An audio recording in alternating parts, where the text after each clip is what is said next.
रामकृष्ण हरी. तै पापाचा अचळू फिटे, पुण्याची पहाट फुटे, जय मूर्ती माझी प्रगटे पंडुकुमरा.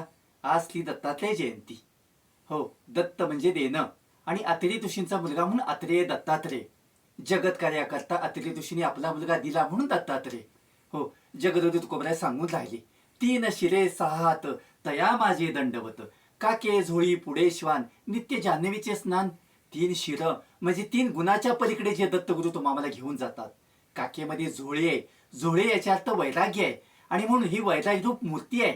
दत्तगुरु हे काय कुठल्या दुष्टाचा नाश करण्याकरता अवतरित झाले नाहीत, तर समाजाला पुण्य कसं करावं, समाजाला शांती कशी मिळावी, समाजाला वैराग्य कसं मिळावं हे शिकवण्याकरता दत्तगुरु येतात.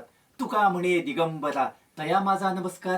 दिग म्हणजे वस्त्र आणि अंबर म्हणजे आकाश. आकाश हे ज्यांचं वस्त्र किंवा सर्वसंग परित्यागी असे दत्तगुरु महाराज तुमच्या आमच्या जीवनात येतात आणि तुम्हाला ज्ञान आणि या ठिकाणी भक्ती देऊन जातात.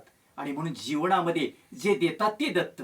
संत ज्ञानेश्वर माऊली दत्त आहेत कारण त्यांनी समाजाला ज्ञानेश्वरी दिली. जगद्गुरु तुकोबराय दत्त आहेत कारण त्यांनी गाथा दिली. नाथबाबांनी या ठिकाणी भागवत दिलं. आणि म्हणून हे सर्व संत दत्त आहेत. म्हणून या दत्त जयंतीच्या निमित्ताने तुम्ही आम्ही सुद्धा या जीवनामध्ये दत्त होण्याचा संकल्प करूया आणि हाच दत्त जयंतीचा संकल्प तुम्ही आम्ही या जगतामध्ये ठेवून जाऊया. हेच दत्तगुरूंना खऱ्या अर्थाने या ठिकाणी त्यांची भक्ती होईल, त्यांची जयंती होईल. रामकृष्ण हरी.